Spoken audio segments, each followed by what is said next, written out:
The final details of the wedding were a dizzying constellation of luxury, each element more extravagant than the last.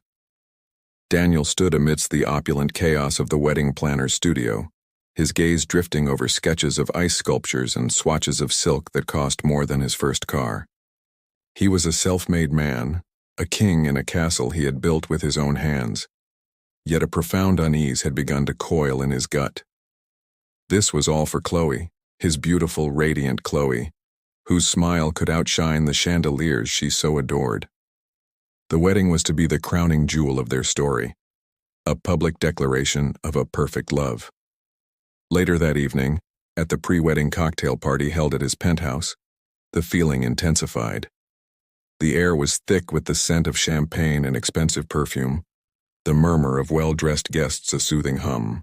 He watched Chloe, a vision in emerald green, effortlessly command the room, her laughter ringing like crystal.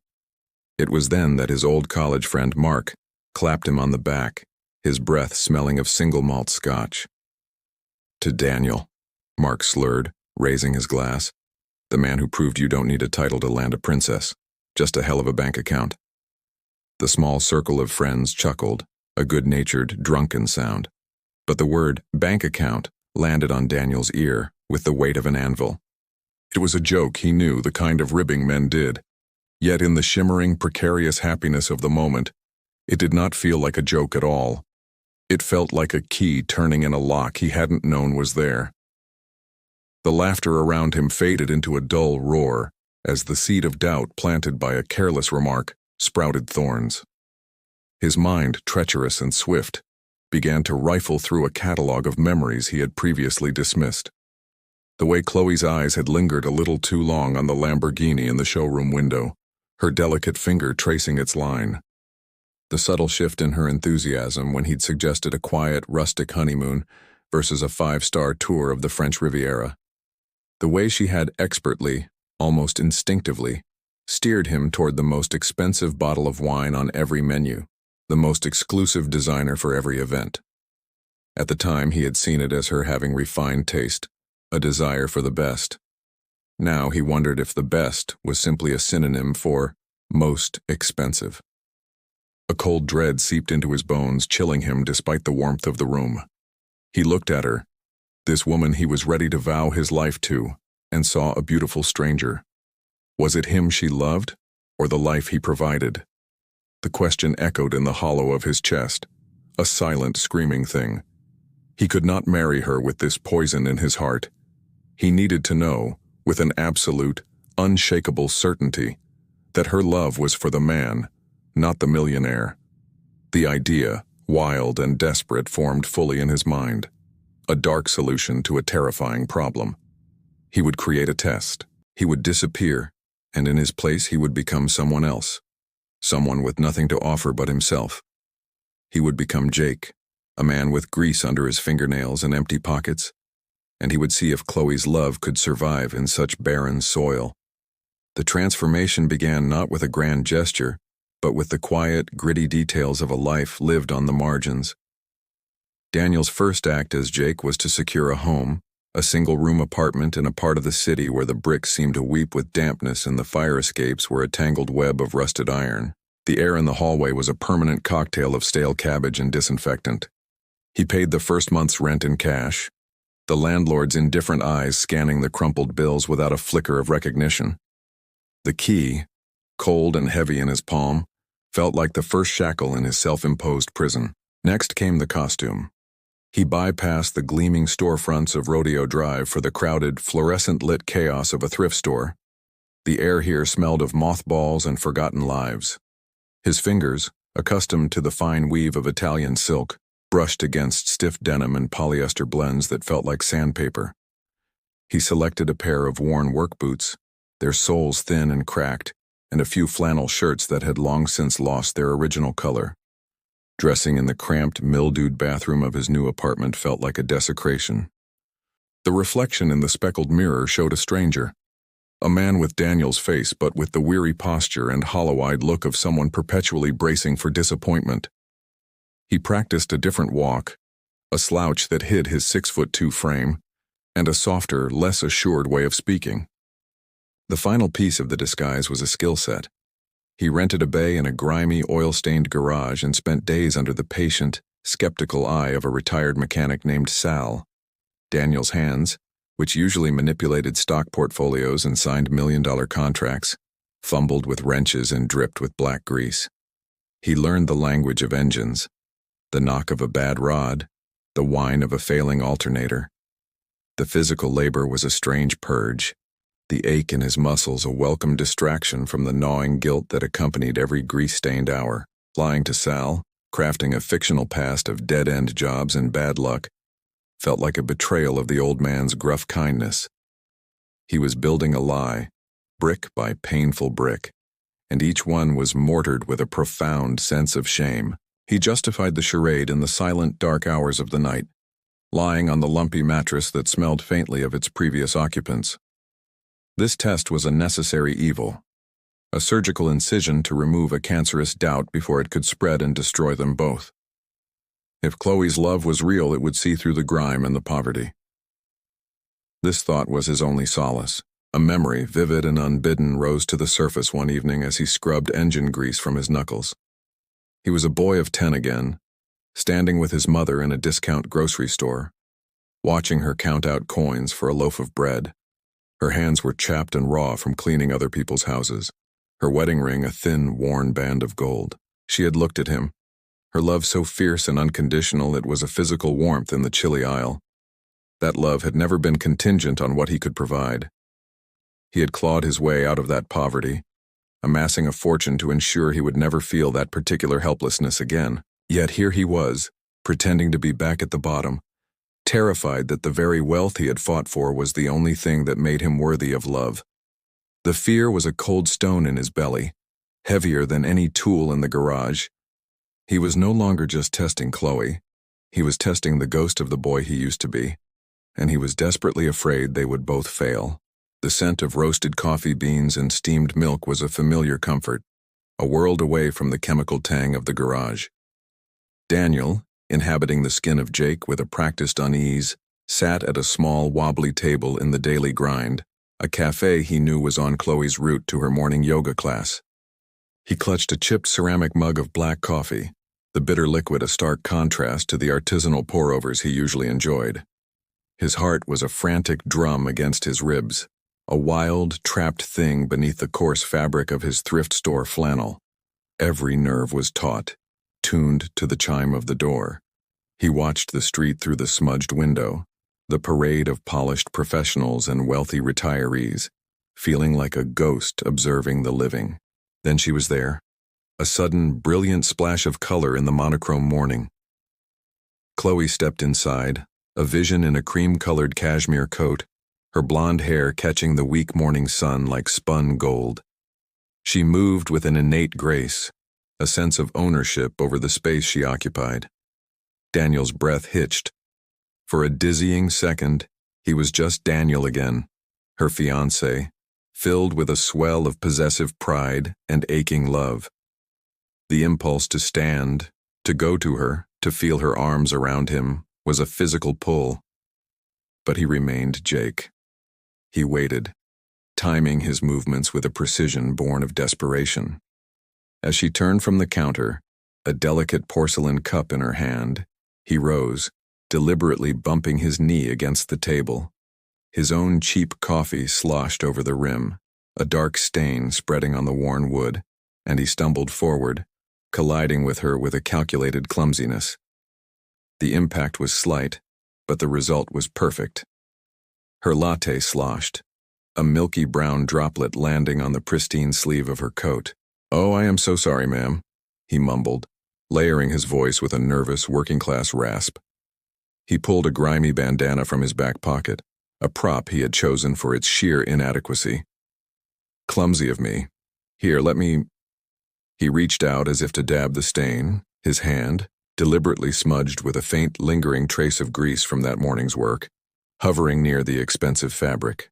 Chloe recoiled, a flicker of pure distaste crossing her flawless features before it was smoothed into a mask of polite indifference. She took a small, deliberate step back, creating a chasm of space between them. "It's quite all right," she said, her voice cool and distant, the tone one might use with a malfunctioning vending machine. She didn't look at the stain on her coat, nor did she look at his offered bandana.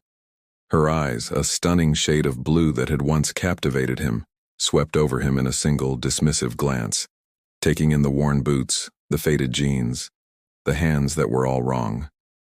There was not a single spark of recognition, not a flicker of curiosity. He was just an obstacle, an inconvenient smudge on the morning. "Really, it's nothing," she reiterated, her gaze already shifting away, seeking an escape. She glanced down at her wrist, at the diamond-studded face of her watch, a piece that had cost more than Jake's fictional annual salary. The gesture was a silent, powerful dismissal. "My time is valuable and you are wasting it." "Beautiful day, isn't it?" Jake tried again, his voice straining to sound friendly, to forge some tiny connection. "Makes you almost forget about the grind." Chloe offered a tight, perfunctory smile that never reached her eyes. It was a smile meant to end conversations, not start them. "Indeed. Well, have a good day." And with that she turned, her focus already on her phone, her posture radiating an impenetrable aura of unavailability. She found a clean table on the far side of the cafe, as far from him as the small space would allow, and sat with her back to him, a living, breathing fortress of privilege. Daniel stood frozen, the grimy bandana still clutched in his hand. The sting of her rejection was a physical blow, far sharper than he had anticipated.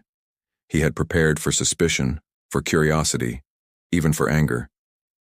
He had not prepared for this nothingness, this absolute, utter invisibility. To her, Jake was not a person. He was a piece of the scenery, and an unpleasant one at that. The hope that had been a fragile, flickering candle inside him was snuffed out, leaving behind a cold, hollow ache. The warmth of the cafe suddenly felt oppressive, the cheerful chatter of other customers a mocking soundtrack to his crumbling certainty. He had wanted to see the woman behind the wealth, but in stripping away his own, he had discovered there was no one there to see him at all. The sting of that first meeting in the cafe lingered like a persistent bruise, a dull ache that flared with every memory of Chloe's dismissive eyes. Yet, Daniel, now fully immersed in the gritty skin of Jake, pressed on. The test was no longer a hypothetical experiment. It was a grim necessity, a pilgrimage into the heart of his own fear. He began to orchestrate a series of seemingly random encounters, staging them in the mundane theaters of everyday life, hoping to find a crack in the polished marble of her indifference. His first attempt was at a high-end grocery store, a temple of organic produce and artisanal cheeses, where the shopping carts glided silently on polished concrete. He saw her near the imported olive oils, a basket hooked over her arm, her focus absolute as she selected a bottle with a label in Italian. Jake maneuvered his own cart, containing a loaf of discount bread and a single sad-looking tomato, to be in her path. As she turned, he feigned a moment of distraction. "Pardon me, miss," he said, his voice carefully calibrated to its new, rougher timbre. Chloe's eyes flickered from the olive oil to him, and the shift in her expression was microscopic but devastating. It was a quick, involuntary tightening around her mouth, a flash of irritation at the interruption. Her gaze swept over his cart, and he saw it, not just dismissal, but a faint, almost imperceptible recoil from the evidence of his poverty. The cheap bread, the lone tomato, they were offenses to her curated world. "It's fine," she said, the words clipped. She didn't make eye contact, her attention already returning to the shelf. "I was just leaving." And she was, moving away with a determined swiftness, her heels clicking a sharp, final rhythm on the floor. A few days later, he tried a different venue, a public park where nannies watched well-dressed children and couples strolled along manicured paths. Jake was sitting on a bench, pretending to eat a simple sandwich from a paper bag. He'd chosen a spot along her usual jogging route. When he saw her approach, a sleek figure in high-performance athleisure wear, her ponytail swinging with a metronomic precision, he stood and offered a hesitant, friendly wave. "Lovely day for a run," he called out, a harmless, neighborly comment. Chloe slowed, not to a stop but to a brisk walk, her breath coming in controlled puffs. Her eyes, shielded by expensive sunglasses, gave nothing away. But her body language was a fortress. She offered a tight, closed-lipped smile, a mere twitch of facial muscles. "Yes," she said, her voice carrying no warmth. She glanced at the fitness tracker on her wrist, a sleek technological band that likely cost more than his entire Jake identity. "Trying to keep my pace. Excuse me." And she accelerated away, leaving him standing there with his half-eaten sandwich, the distance between them growing with every powerful, retreating stride. Each encounter was a small death. Daniel, watching from behind Jake's eyes, cataloged every detail. He noticed how her perfectly manicured fingers, usually so quick to intertwine with his, would curl away from any potential contact. He saw the way her attention would snag on the logos of his thrift store clothes, a silent, damning judgment. He observed her own uniform of luxury, the subtle monogram on her handbag, the distinctive red soles of her running shoes, the way even her water bottle was a designer brand. These were not just choices, they were declarations. They were the walls of the world she inhabited, a world that had no gate for a man like Jake. His suspicion, once a seed, was now a thorny, deep-rooted vine twisting around his heart. The woman he was going to marry, the woman who shared his bed and planned his future, did not see people. She saw assets and liabilities. And in his borrowed poverty, Jake was the worst kind of liability, one that offered nothing and demanded time. The love he had felt for her began to curdle, soured by the bitter acid of this relentless, silent proof. He was no longer just testing her. He was conducting an autopsy on their relationship, and with every cold, fleeting encounter, he was finding it more and more hollow. The sky had been a flat, iron gray all afternoon, and by evening, it finally broke. Rain fell not in gentle drops, but in a relentless, driving sheet, turning the city into a blur of smeared neon and slick asphalt. Daniel, as Jake, had been waiting for over an hour, huddled under the shallow awning of a closed bookstore, the damp cold seeping through his thin jacket. He knew Chloe's schedule. She had a charity committee meeting at the art museum a few blocks away, and she always walked, believing the short stroll was part of her daily wellness ritual. Tonight that ritual would be interrupted. He saw her then. A slender figure emerging from the museum's grand entrance, momentarily silhouetted against the golden light from within. She paused at the top of the steps, a look of pure annoyance tightening her features as she surveyed the deluge. This was his moment. He pushed away from the wall, the ragged umbrella he'd found in a dumpster clutched in his hand. It was a pathetic thing, several ribs broken, the faded fabric sagging like a wounded bat.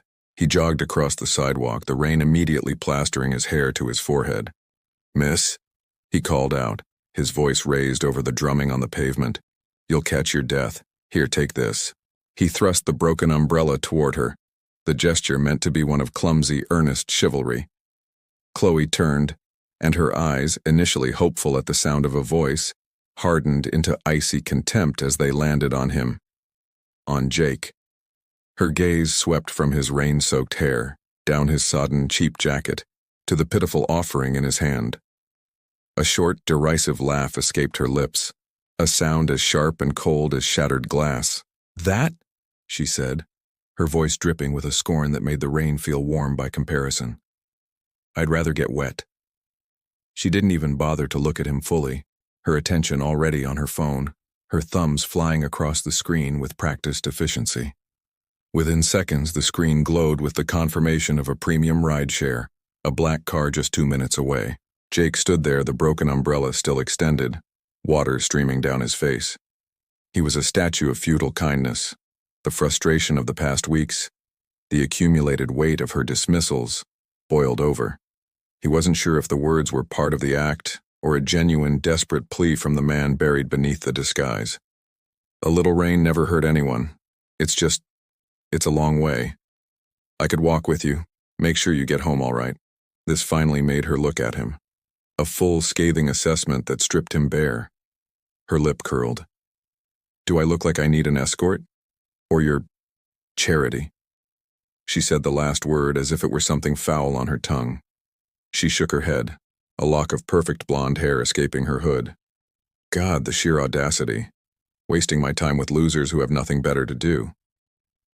The word losers hung in the air, a toxic cloud. She muttered the next part, more to herself than to him, but the anger in her voice carried it perfectly on the wet, heavy air. A few more weeks of this drudgery. Just a few more weeks of pretending to care about budget meetings and mediocre wine. Then it's the wedding and I never have to set foot in this part of town again. Daniel's penthouse, his cars, his vacation homes. That's my life. That's my escape from all this. She gestured vaguely, a sweeping motion that encompassed the rainy street, the struggling shops, and him, Jake. Daniel felt the world tilt. The roar of the rain faded into a high-pitched whine in his ears. He stood frozen, the ragged umbrella lowering slowly to his side. The cold of the rain was nothing compared to the glacial freeze that was spreading through his chest, locking his lungs, turning his blood to ice. He had suspected, he had feared. But hearing it, hearing his own name used as a ticket out of a life that included a man like him, was a truth so cold and so absolute it felt like a physical blow. The love he had offered her, the future he had dreamed of, was not a shared vision. It was a transaction. He was not her soulmate. He was her escape plan. And in that moment, standing soaked and shattered on the rainy sidewalk, Daniel finally knew, with a devastating, soul-crushing certainty, that her love was, and always had been, entirely conditional. The rain had stopped, but the chill it left behind had seeped into Daniel's bones, a permanent winter that no amount of sunshine could thaw. The words Chloe had spat into the wet night echoed in the hollow of his skull, a relentless, damning refrain. Daniel's penthouse, his cars, his vacation homes. That's my escape. For days he moved through Jake's life like a ghost, the mechanic's grease under his fingernails feeling less like a disguise and more like a stain he could never scrub away. The charade was no longer a test, it was a punishment, a self-flagellation for his own naivety. Yet a grim, masochistic determination took hold. He had to hear the full, ugly truth. He had to shatter the last fragile illusion completely. He found her again on a Tuesday afternoon, sitting alone on a bench in a small manicured plaza near her favorite boutique. She was bathed in a pool of weak sunlight, scrolling through her phone, a shopping bag from an exclusive designer resting at her feet like a trophy. Jake approached slowly, his work boots scuffing quietly on the paved stones. He stopped a few feet away, a respectful distance that felt like a mile-wide chasm. "Miss," he began, his voice raspy from disuse and swallowed emotion. Chloe's head snapped up, her expression instantly shifting from bored contentment to sharp, venomous irritation. "You again?" she hissed, her voice low so as not to attract the attention of the well-dressed pedestrian strolling past. "What is it with you? Do I need to get a restraining order? Are you some kind of stalker?" The accusation was a fresh wound, but Daniel, buried deep within Jake, let it land. He held up his hands in a gesture of surrender. "No, ma'am, not at all. I saw you sitting here, looking so perfect. I just wanted to say, I'm sorry for bothering you the other night in the rain." It was the wrong thing to say. It was the kind of groveling, pathetic apology that seemed to confirm her lowest opinion of him. Her eyes, usually so brilliantly blue, darkened with a fury that was startling in its intensity. The carefully constructed mask of polite society she wore so well finally cracked and the raw, ugly truth poured out. "Perfect?" she scoffed, the word a weapon. "You have no idea. You think this is perfect? This is a prison. A very, very expensive waiting room." She leaned forward, her voice dropping to a venomous whisper, her gaze boring into him as if he were the one person in the world she could finally unload her contempt upon. "You want to know a secret, you pathetic little man? A secret that would ruin everything." Jake said nothing, just stood there, a silent, willing receptacle for her poison. "I'm in love with someone else," she said, the confession delivered not with shame but with a boastful, cutting pride. "A real man. Not some boring, work-obsessed millionaire who thinks love is buying another piece of jewelry." The world seemed to slow. the sounds of the city fading into a dull hum. Daniel felt his heart stutter in his chest, a painful, lurching beat. "Daniel!" She spat the name, his own name, as if it were a curse. "He's a means to an end. A very wealthy, very gullible means to an end. Do you know what a prenuptial agreement is?" She didn't wait for an answer, a cruel smile playing on her lips. "Of course you don't. Well, let's just say my lawyer and I were very persuasive. He thinks it protects him. It doesn't. It's a roadmap to my freedom. A year, maybe 2. Just long enough to make it look convincing. Then, a nice, quiet, very lucrative divorce. A settlement that will set me and my real lover up for life." Each word was a shard of glass meticulously carving out what was left of Daniel's soul. He stood perfectly still, his face a carefully neutral mask, even as the man behind it was being systematically dismantled. He was watching the demolition of his own future, narrated by the woman who was supposed to be its centerpiece. The lavish wedding, the shared dreams, the tender moments. All of it was a lie, a carefully staged play, and he was the fool who had bought a front row seat. The heartbreak was a physical agony, a tearing sensation deep in his chest, but he gave her nothing. He was Jake, a broke mechanic, listening to a stranger's sordid confession. And in that moment, the disguise felt more real, more solid than the man he had once been. The venom of her initial confession hung in the air between them, a toxic mist that seemed to distort the very sunlight. Jake's silence, his unwavering, neutral presence, acted not as a deterrent, but as an invitation. Chloe, having torn open the first layer of her deception, seemed to relish the release. The anger that had cracked her polished facade melted into something else, a smug, conspiratorial glee. This ragged mechanic was no one, a ghost who would vanish back into the city's underbelly, taking her secrets with him. He was the perfect, unjudging confessional. She leaned back on the bench, crossing her legs with a languid, satisfied air. The shopping bag at her feet seemed to mock the entire scene. "You think that's the best part?" she murmured, her voice dropping to a confidential tone that was more intimate and more horrifying than her previous fury. "That's just the prelude, the divorce settlement. That's the grand finale. But the real money, the steady, untraceable stream, is happening right now." Daniel, trapped within the prison of Jake's skin, felt a new kind of coldness seep into him, one that had nothing to do with the weather. This was no longer just about a broken heart. It was about a meticulously planned betrayal that struck at the very foundation of everything he had built. Chloe gave a soft, almost girlish laugh, a sound that once would have made his heart soar but now felt like the scrape of a blade against bone. "It's almost too easy. Daniel is so trusting, so focused on the big picture. He never looks at the small print, the minor transactions." She waved a dismissive hand, her diamond engagement ring catching the light, a glittering monument to his own blindness. A few inflated invoices from a preferred vendor here, a padded expense report from a business trip there. The money just vanishes, poof, rerouted through a shell company my lover set up. He's brilliant with numbers, you see, a real financial artist.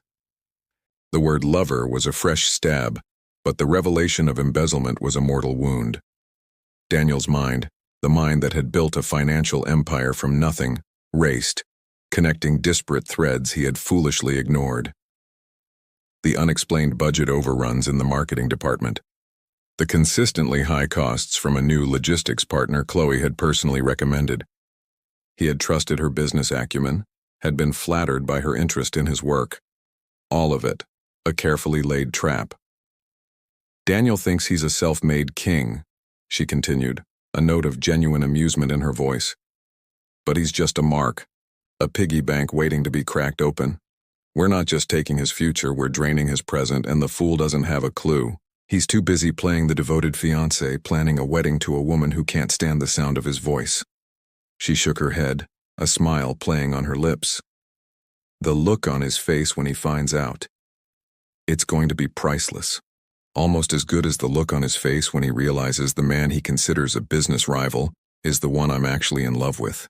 The final piece of the grotesque puzzle clicked into place with an almost audible snap. A business rival.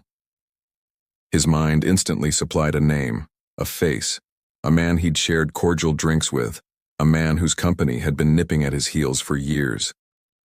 The betrayal was not just personal, it was professional. A corporate assassination plotted from his own bed. A violent tremor threatened to course through Daniel's body, a seismic wave of rage, grief, and a self-loathing so profound it threatened to shatter his composure. His hands, shoved deep into the pockets of his worn jeans, clenched into fists so tight his nails bit into his palms. The sharp, clean pain a necessary anchor, he focused on the sensation, on the gritty feel of the fabric against his knuckles, on the musty scent of his own cheap jacket. He was Jake. Jake was calm. Jake was uninvested. He forced his breathing to remain even, his expression to remain one of passive, slightly confused interest, as if he were listening to a complicated story he only half understood. Inside, however, a city was burning. The skyline of his life, built with ambition and hope, was collapsing into ash and rubble. The woman he loved was a stranger, a viper he had welcomed into his home. His professional achievements were being systematically plundered. Every memory, every tender glance, every whispered promise was now retroactively poisoned, revealed as a calculated move in a cruel and avaricious game. Chloe finally seemed to run out of steam, her smug satisfaction giving way to a bored realization that she was still talking to a nobody. "Anyway," she said, standing and brushing a non-existent piece of lint from her trousers, "you wouldn't understand. It's not your world." She picked up her shopping bag, the final dismissive act. "Don't bother me again." She walked away, her heels clicking a confident, unhurried rhythm on the pavement, leaving him standing there, a statue of a man whose world had just ended. Daniel fought to keep his composure, to maintain the disguise for just a few moments longer, until she was out of sight. Only then, alone in the plaza with the echo of her laughter and the chilling details of her scheme, did he allow the mask to slip, his shoulders slumping under the immense, crushing weight of the dark, complete, and utter revelation. The world had fractured into two irreconcilable realities. There was the life Daniel had built, the penthouse with its panoramic views, the tailored suits hanging in a climate-controlled closet, the respect of his peers. And then there was the truth, a festering, venomous thing Chloe had poured into the ears of a man named Jake. For a day and a night, Daniel moved between them like a ghost, the opulent silence of his home, a mocking contrast to the ugly confession replaying in his mind. The scent of her perfume still lingered in the air, a beautiful lie clinging to the furniture.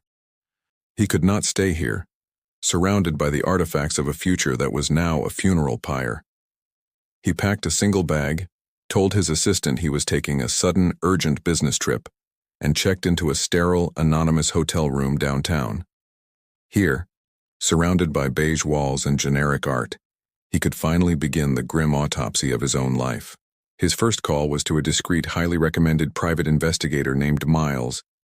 The man's voice on the phone was calm, professional, devoid of judgment. Daniel, his own voice hoarse from a sleepless night, laid out the bones of the story, omitting only his own role as Jake. He spoke of a fiancée, a suspected affair, and whispers of financial malfeasance. Miles asked precise, probing questions, his tone neutral, but Daniel could feel the faint, unspoken pity radiating through the line. He was just another wealthy fool, a cliché being played for a sucker. The humiliation was a bitter pill, but it was secondary to the cold, driving need for proof. He needed to see the betrayal in black and white, in bank statements and timestamps, to cauterize the bleeding wound of his heart with the ice of fact. After securing the investigator, he turned to the second front of his personal war, his company. He entered his corporate headquarters through a private garage elevator, avoiding the main lobby and the cheerful greetings of his staff. In the sanctum of his corner office, with the city sprawled beneath him like a kingdom he was about to lose, he booted up his computer. The login screen, a photograph of him and Chloe laughing on a sailboat in the Caribbean, felt like a punch to the gut. He deleted it with a sharp, decisive click, the screen reverting to a bland blue default. He began with the financials, diving into the labyrinthine spreadsheets and accounting software he usually delegated to his CFO.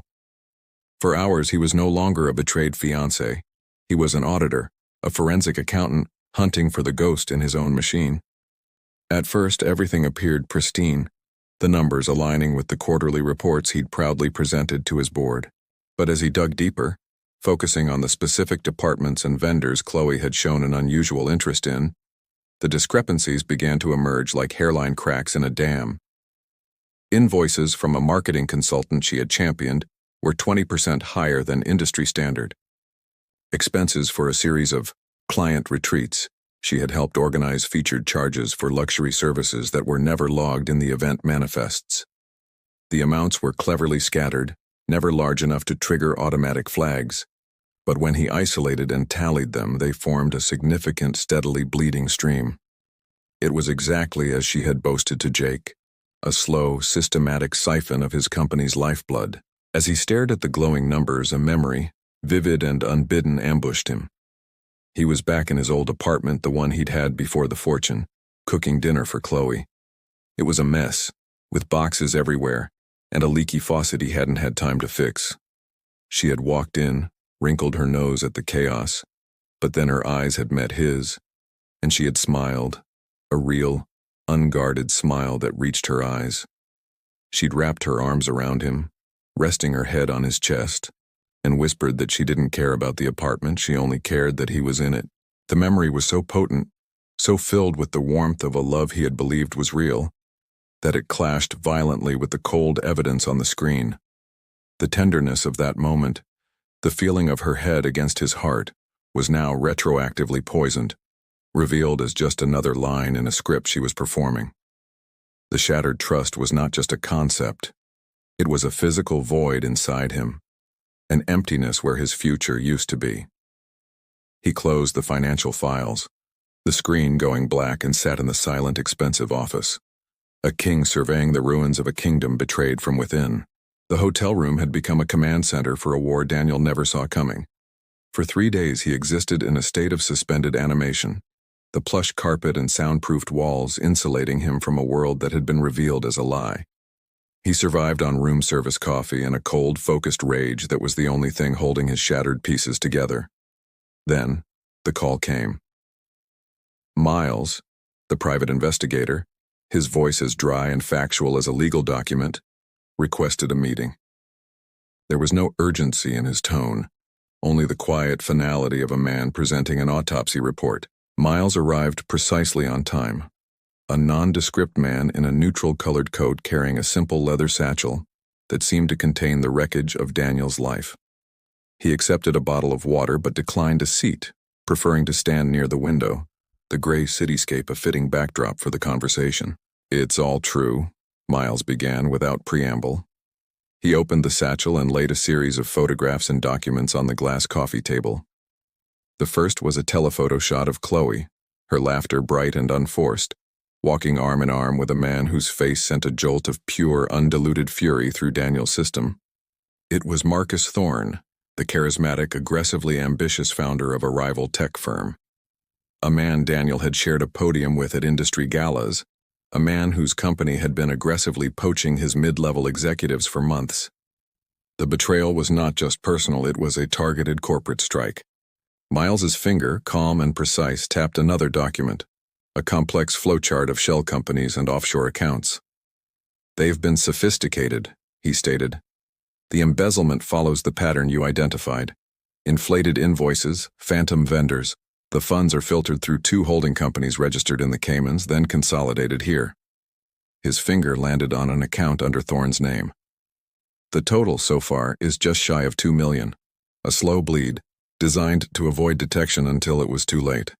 Then came the financial records from Chloe's personal accounts, showing deposits that perfectly aligned with the siphoned amounts. There were receipts for the extravagant shopping trips, the luxury getaways she had told Daniel were girls' trips, hotel reservations for 2 under aliases, flight records showing her and Thorne in Bora Bora on a weekend she had claimed to be visiting a sick aunt. The evidence was a tidal wave of cold, hard fact, washing away the last stubborn grains of his denial. But the final, most devastating blow was still to come. Miles slid a single sheet of paper across the table.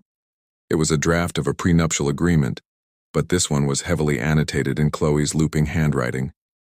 Next to the clause about infidelity, she had scrawled, "Too broad, needs to be physical proof, impossible to get."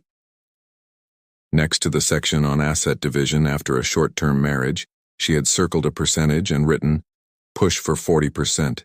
He'll cave, he's sentimental." Daniel's eyes locked on that word. Sentimental. He had thought it was his strength, his capacity for deep feeling. She had seen it as his greatest weakness, a lever to be pulled. He saw it all then, with a horrifying, panoramic clarity. The wedding wasn't the beginning of a life. It was the trigger for a meticulously planned demolition. The lavish ceremony, the hundreds of guests, the public declaration of their love, it would have been the perfect stage for his ultimate humiliation.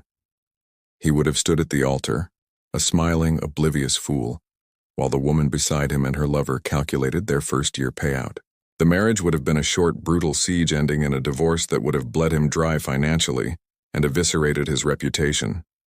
The press would have crucified him, the business world would have labeled him a gullible cuckold, and his company, already being undermined, would have likely collapsed under the scandal. A sound escaped him, a raw, choked gasp that was part sob, part roar of pure, incandescent anger. It was directed at Chloe, at Thorne, but most of all, it was directed inward. The anger curdled instantly into a profound, sickening wave of self-blame. How could he have been so blind? The signs had been there, subtle as a whisper, and he, the self-proclaimed master of detail, the man who built an empire on seeing what others missed, had ignored them all. He had been so hungry for the fairy tale, so desperate to believe in the beautiful, uncomplicated love she offered, that he had willingly donned the blinkers. His naivety wasn't just a character flaw. It was a catastrophic business error, a vulnerability that had left the gates to his kingdom wide open. He had been so afraid of being loved only for his money that he had failed to see he wasn't being loved at all. He was being looted. The storm that had been building inside Daniel for weeks finally broke its banks, flooding him with a cold, clear resolve. The sterile hotel room, his temporary refuge, now felt like a cage. The evidence was in, the web was fully uncovered, and the time for shadows and disguises was over. He needed to look into her eyes, the eyes he had once believed held his future, and speak the truth in his own voice. He needed to reclaim his name from the ruins of her deception. He chose his own penthouse for the confrontation, the very symbol of the life she had coveted and conspired to steal. He stood by the floor-to-ceiling windows, watching the city's lights begin to prick the twilight, a kingdom he had built and she had tried to plunder. He did not turn when he heard the key in the lock, the familiar click of her entrance.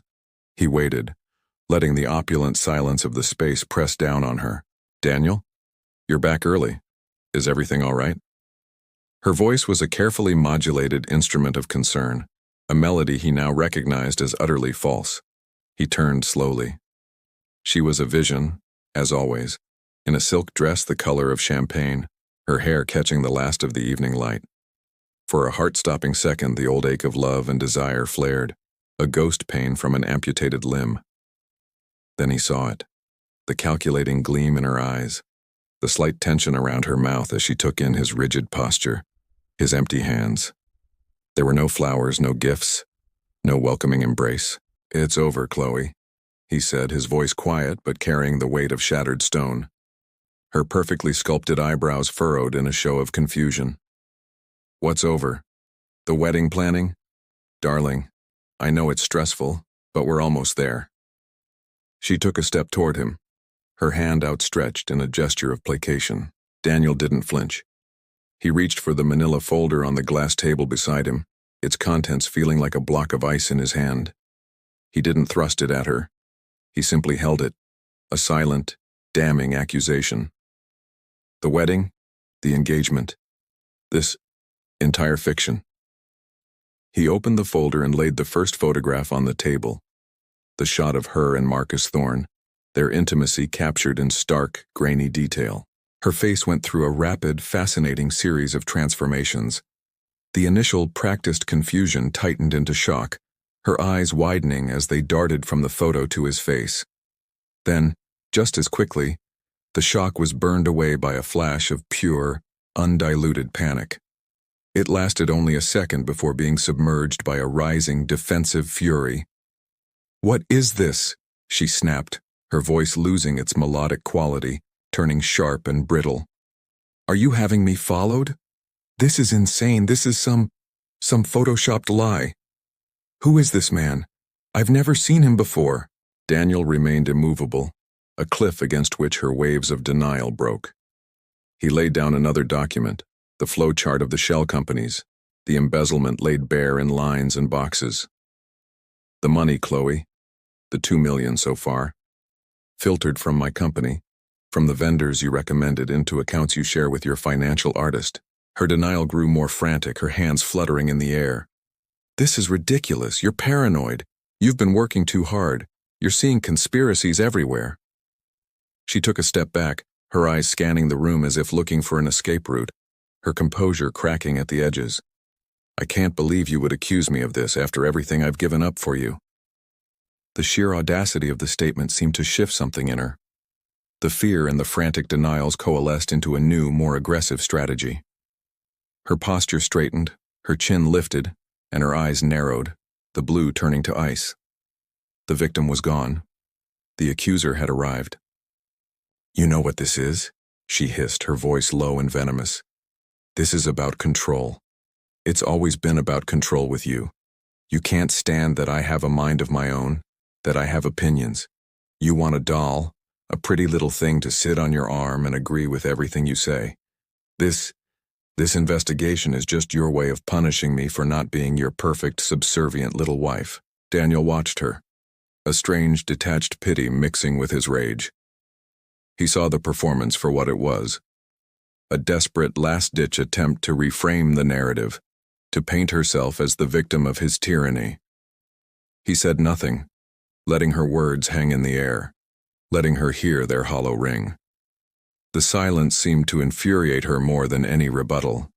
It was a void she felt compelled to fill with her own truth, the one she had confessed to a broke mechanic in a sunlit plaza. Her face contorted, the beautiful mask finally shattering completely to reveal the raw avarice beneath. "Fine," she shouted, the word a gunshot in the quiet room. "You want the truth? You can have it. I never loved you. How could I? You're boring. You're predictable. You think a business merger is a date. I loved your lifestyle, Daniel. The penthouse, the cars, the private jets, the way people looked at me when I was on your arm. That was real. That was the only thing about you that was ever worth loving." The words, spoken in his own voice in his own home, landed with a physical force. They were the final brutal confirmation of every fear that had driven him to become Jake. The emotional escalation was a palpable force in the room, a storm of betrayal and venom that stripped away the last vestiges of the dream they had shared, leaving only the ugly, grasping reality of her greed. The echo of her confession hung in the penthouse air, no longer a secret whispered to a stranger but a weapon she now wielded openly, her eyes blazing with a defiant, unrepentant fire. The performance was over. The pretense of love, the fragile scaffold of their relationship had been utterly demolished, and in its place stood the raw, ugly structure of her scheme, exposed for what it was. "Yes," she said, her voice dropping from a shout to a cold, steady calm that was far more terrifying. "The entire scheme, the embezzlement, the lover, the prenup, all of it. Every single detail you just laid out." She took a step forward, not in supplication, but in challenge. Her gaze locked on his. "And you know what, Daniel? You should be thanking me. I was going to give you a year, maybe 2, of playing the happy husband. You'd have had your pretty wife on your arm, the envy of all your boring friends. Instead, you had to go digging. You had to prove how clever you are." She let out a short, humorless laugh and gestured around the opulent room. "And for what? This? A hollow victory? You think exposing me makes you the winner here?" Her lips curled into a sneer. "Think again. You go public with this and I'll bury you. I will tell every reporter, every business contact, every soul who will listen that you are abusive. controlling, that you drove me into the arms of another man with your coldness and your obsession with work. That this evidence, she said, flinging a hand toward the damning folder, is all fabricated, the paranoid fantasy of a man who couldn't handle a strong woman. Daniel watched her, a strange stillness settling over him. The initial tsunami of rage had receded, leaving behind a flat, desolate shore. He saw not the woman he had loved, but a predator cornered, lashing out with the only weapons she had left, lies and the threat of reputational ruin. He saw the calculation in her eyes, the absolute certainty that the fear of scandal would be his shackles, that his pride and his company's stock price would be more important to him than justice. I will paint you as a monster, she continued, her voice a low, venomous promise. I will make sure the world sees the great Daniel not as a self-made success, but as a pathetic, jealous man who destroyed his own marriage. Your investors will flee. Your board will question your stability. Who will trust a man who can't even manage his own fiancée? The smear will stick long after the truth is forgotten. So, what's it going to be? A quiet, mutual parting of ways, where you let me walk away with a generous severance package for my discretion, or a very public, very messy war that you cannot win? She stood there, chest heaving, awaiting his capitulation. She was betting everything on his aversion to scandal, on his desire to protect the empire he had built. Daniel finally moved. He didn't shout. He didn't flinch. He simply walked to the intercom panel by the door, his movements deliberate and calm. He pressed a button. Security, he said, his voice flat and authoritative. Please come to the penthouse. There is an unwelcome guest who needs to be escorted from the premises. The color drained from Chloe's face, her bravado faltering for the first time. This was not the reaction she had anticipated. You're making a mistake, she whispered, a thread of desperation now weaving through her threat. No, Daniel said, turning to face her fully. His gaze was steady, his voice devoid of the heat of argument, filled only with the finality of a judge passing sentence. The mistake was ever believing you were capable of anything but this. The wedding is canceled. Our relationship is terminated. Every cent you stole will be returned, or I will pursue legal action to the fullest extent of the law. You will leave this apartment now, and you will never contact me again. He was cutting the ties not with the fury of a betrayed lover, but with the cold, surgical precision of a man removing a cancerous growth. He was reclaiming his name, his home, his life. As the security team arrived, their presence a silent, firm authority in the doorway, Chloe gathered the tattered shreds of her dignity. She shot him one last venomous look, a promise of future battles in her eyes, but the fight in this arena was over. She walked out, her head held high in a final, futile act of defiance, the click of her heels on the marble floor the closing sound of their story. When the door shut, the silence that descended was profound. Daniel stood alone in the vast empty space, the evidence of her betrayal still scattered on the table. He had won. He had uncovered the truth and stood firm against her threats. He had protected his world from financial ruin and public humiliation, but as he looked at his reflection in the dark window, superimposed over the glittering city, he felt no triumph, only a deep, corrosive shame. His test, born of fear and doubt, had revealed a monster, but in the process, he had become a spy, a liar, a man who had inhabited a world of grime and deceit to prove a point. He had confirmed his worst fear, but the method had cost him a piece of his own integrity. The truth had set him free, but the path he had taken to find it had left its own indelible stain. The city, once a glittering prize he had won and nearly lost, now looked different from his penthouse window.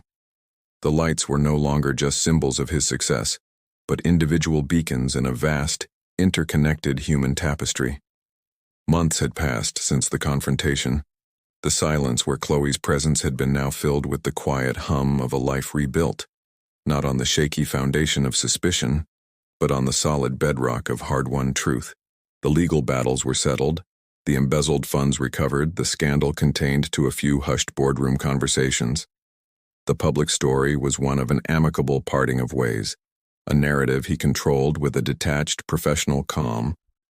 But the private reconstruction had been a far more profound endeavor. Daniel had dismantled the fortress of his life, brick by lonely brick.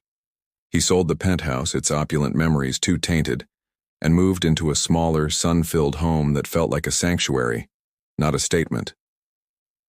He began to divest himself of the trappings that had once defined him, channeling his wealth not into personal luxury, but into a foundation supporting vocational schools for underprivileged youth. A quiet homage to the boy he had been, and to the man named Jake who had taught him a brutal lesson. The work was grounding, the gratitude in the student's eyes a balm on the wound of Chloe's avarice. His friendships, once based on industry and mutual benefit, were tested and refined. He sought out those who had known him before the fortune, who remembered the driven, hopeful young man, not the millionaire. Their loyalty was not a transaction but a constant, steady presence. It was through this new, intentional life that he met Elena. She was a landscape architect hired to design the garden for his foundation's new community center. He first saw her on her knees in the dirt, her hands caked with soil, utterly absorbed in the placement of a young oak sapling. She wore no makeup, her hair was escaping a messy bun, and she was arguing passionately with a junior designer about root systems and sunlight. There was no pretense, no performance. She was simply, completely, herself. He found himself drawn to the site day after day, not to oversee, but to watch her work, to listen to her explain the patience required for growth, the necessity of good soil, the faith that a tiny seed could become a mighty tree. Their first conversations were about drainage and native plant species. She had no idea who he was, and when she finally learned, it elicited only a shrug and a comment about how the budget for the irrigation system was thankfully secure. She was unimpressed by his wealth and intrigued by his mind.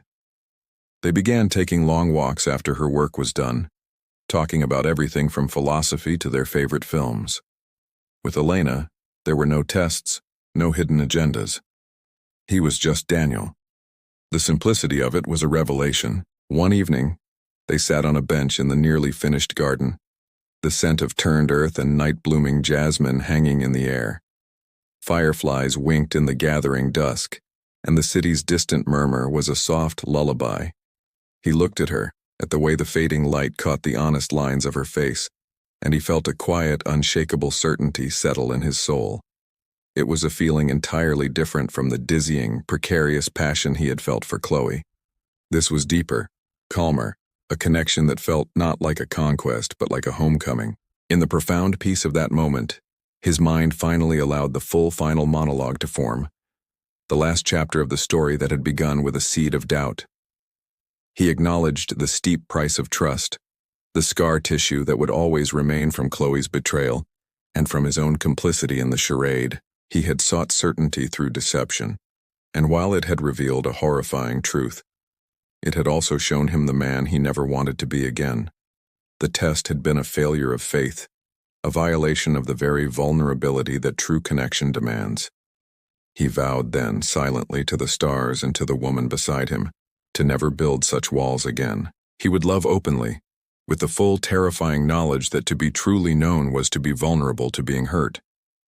But he had learned, in the most painful way possible, that a connection built on anything less than that raw, unguarded honesty was merely a transaction. It was a shadow, not a substance.